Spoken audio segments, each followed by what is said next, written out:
Welcome to Chillin' 101. We hope this video helps. You start by confirming your carrier supports Wi-Fi calling and that your device is provisioned. Once done, connect to a stable Wi-Fi network with good signal strength and internet access.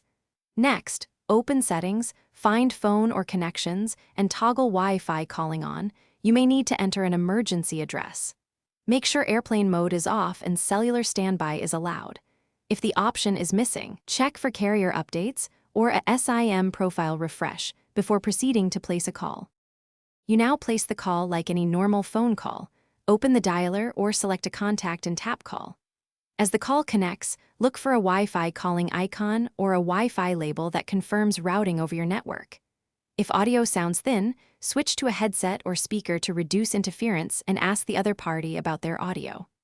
Once connected, use in call options, hold, mute, or add participants, just as you would on a cellular call, because the experience is otherwise identical. To finish, end the call normally and review call quality. If it was poor, perform a short test call to diagnose. If calls drop or fail to connect, restart your phone, then reboot the router. That often clears NAT or DNS issues affecting voice packets. Make sure firmware and carrier settings are current. If problems persist, temporarily switch to cellular calling or another Wi-Fi network, and contact your carrier with specifics about timestamps and error behaviors so they can trace the call route. Thanks for watching. Consider subscribing if we helped you.